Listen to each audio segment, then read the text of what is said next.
What's going on, guys? Sam Richards, Isolation Movement here. Today we're going to be talking about bodybuilding on a budget. Once again, first episode in this series was a few weeks ago now, and today we're going to be talking specifically about nutrition and diet and how to save money, grow more, or even cut, maintain, whatever it might be, generally to make this lifestyle just that little bit more affordable.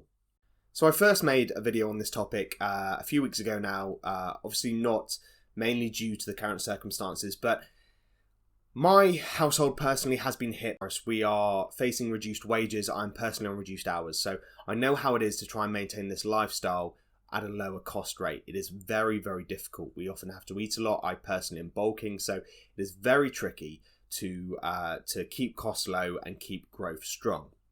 So I'm going to be breaking this down meal by meal, running through breakfast, lunch, dinner. I know that bodybuilders usually run more than that, but this is going to give you an idea. Lunch can be rinsed and repeated throughout the day for extra meals. But first of all, let's jump straight into the breakfast. So breakfast, what are the best foods that you can use to grow, to fuel your macros on a budget? Number one, can you guess it? I bet you can. It's going to be eggs. Eggs are a staple for a reason. Ever since Rocky was downing raw eggs, which I do not recommend, by the way, we saw that these are great for muscle growth and for training, and for good reason. They hold omegas, they hold lots of essential vitamins and minerals, they have protein, fats, everything that you need. If you're cutting, you may want to look to refine this into egg whites. Now, I wouldn't recommend buying these online. I would recommend separating them yourself just due to cost basis. If you're really time poor, you can do, but you will pay an arm and a leg for that privilege. Otherwise, maintaining or gaining, you can afford that fat into your diet and eat the more complete form of protein that is a whole egg. Eggs are very cheap, but one top tip is to always buy free range omegas, the best quality eggs you can afford. Because eggs are flavour wise and nutrition wise a subject of how that chicken has lived its life. Has that chicken been cooped up in a barn or a cage? Worst case scenario. Honestly, anyone who buys caged eggs has no justification. The cost of eggs is so low and the quality of life is so low for those eggs in particular. You want to make sure that you're getting free range at an absolute minimum. Your body and your taste buds will thank you. They're much richer and they have all those omegas that you're going to want to get. For the price difference of 50p per 15 or whatever it might be, just go for it. What do I add into that breakfast? Well, if I'm cutting, I'll use a lean sausage.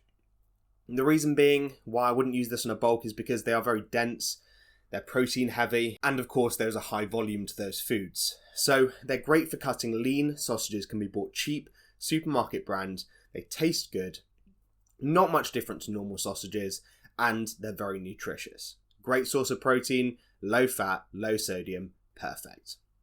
Now then, when I'm bulking though, it's all about volume. It is all about volume of food. You want to be getting those calories in, you want to be adding enough into your body to surpass your expenditure, which is much easier now, of course, that we're all at home. But either way, bacon is a good bet for this. Now, a lot of people will be thinking bacon really, salt and fats and everything. Yes, honestly. And I don't even think you should go for premium bacon. I mean, if you can go for medallions, that's great, but the salt content isn't changed and you can just trim the fat off if you really need to.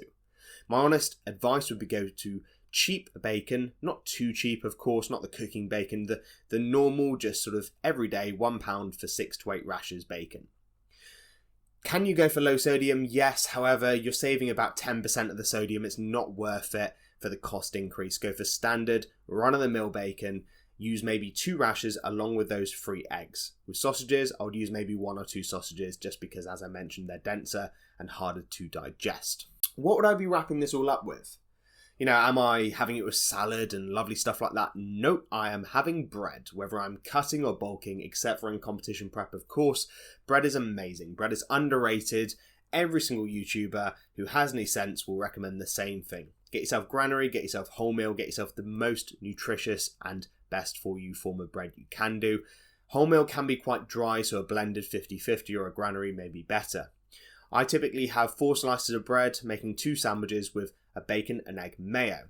I use lighter than light mayo because it's cheap, it's hardly any calories, and it just helps to moisten it up and make it more digestible. An egg mayo is the easiest way to eat eggs when you're on a bulk, or even if you just need to maintain and you're on a big hearty breakfast.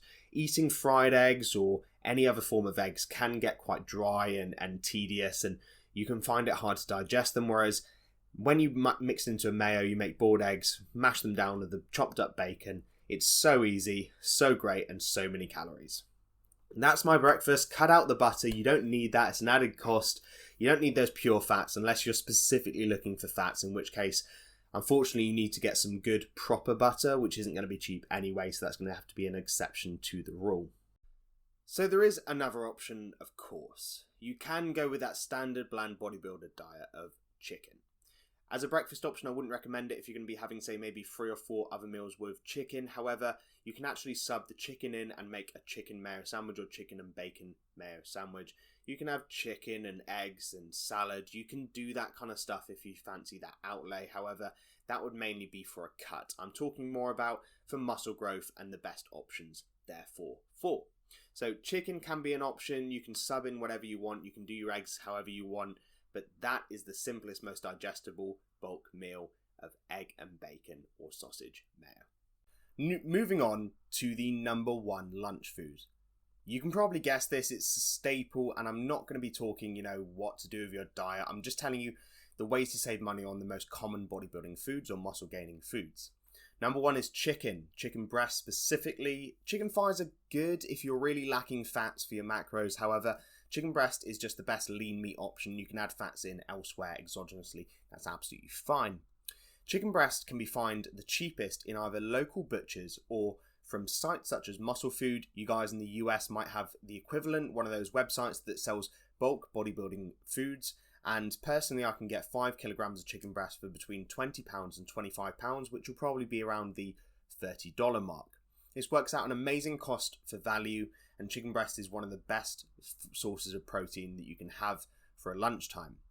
Another option, of course, is, as I mentioned, at butchers.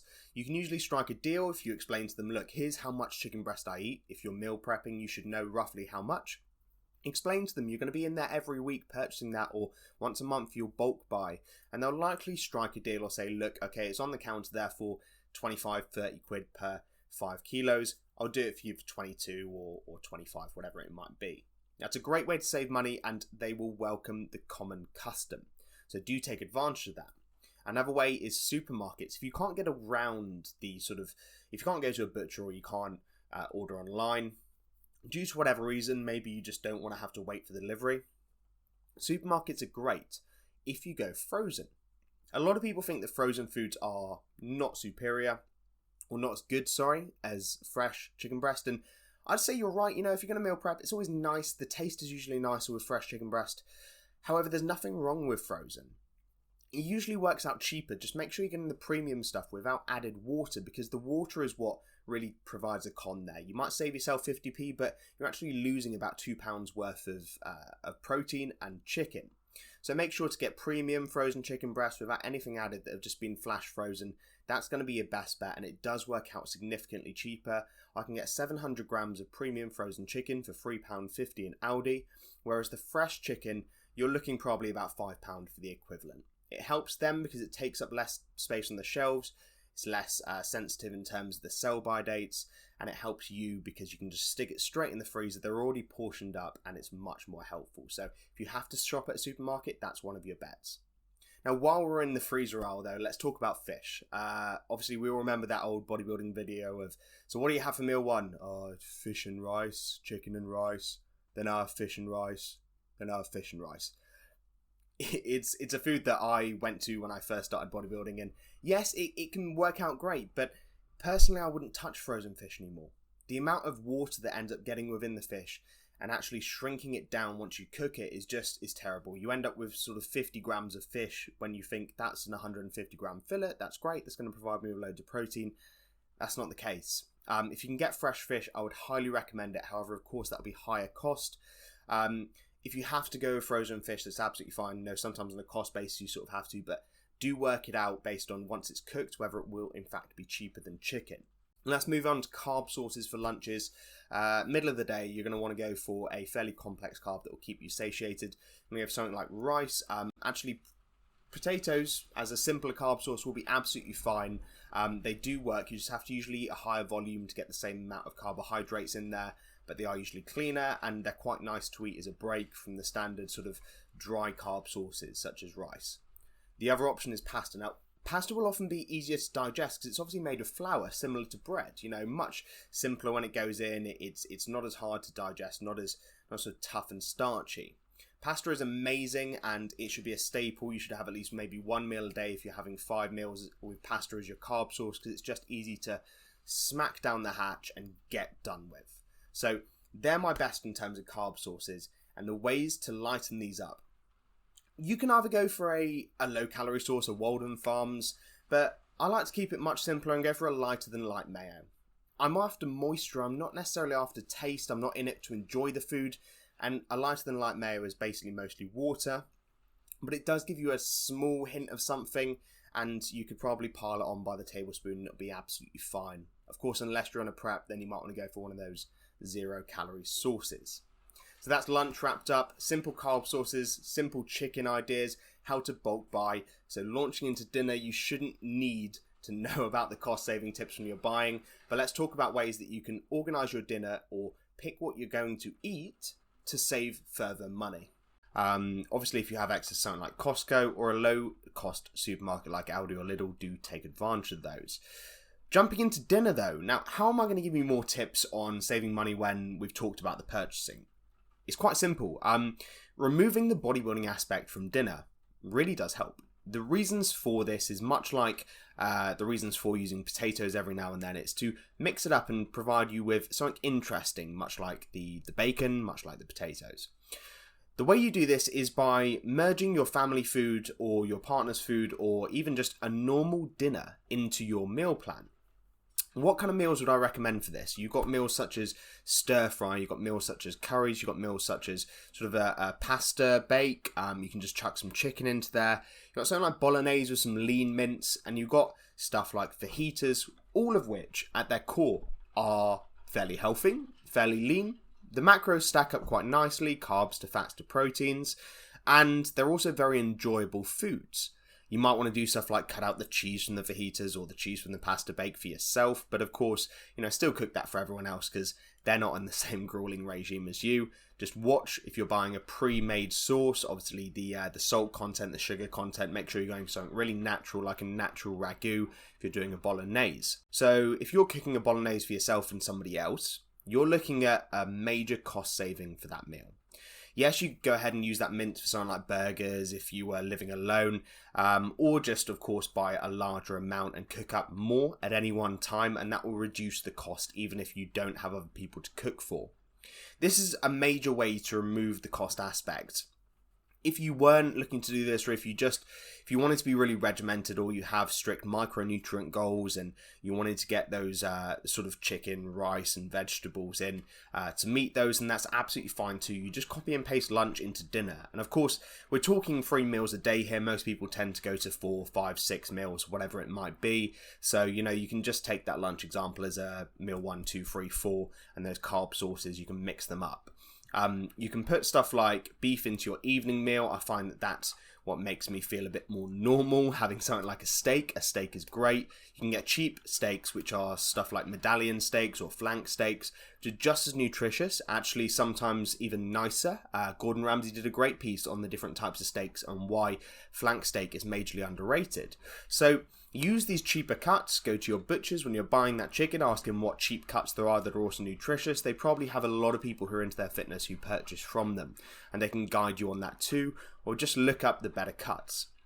Personally, those are my favourite meals, the bologneses, the fajitas. They keep me going, and then obviously otherwise I'll bulk out my meals with maybe another one of the chicken and pastas, or another one of the chicken and rices, something more bodybuilding orientated to make sure that I'm eating enough volume throughout the day to meet my macronutrient goals. Finally, let's talk supplementation.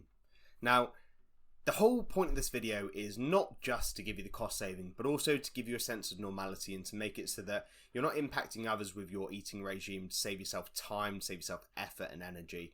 Because sticking to a 100% bodybuilding diet when you're not running up to a contest, you're not hitting plateaus, is very much impactful on the people around you, and cooking separate meals, it takes a lot of time out of what you could be doing otherwise, such as working on your social media presence, setting up something like a YouTube channel, or just working on your workout plan, your meal plan, making tweaks, actually working out itself. There are lots of things that go into this lifestyle, and taking up too much time on things that could be much simpler is just going to save yourself a world of pain.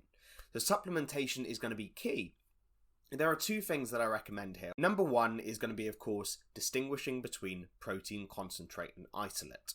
Isolate is a much higher cost rate, usually about twice the cost of concentrate. What's the difference between the two?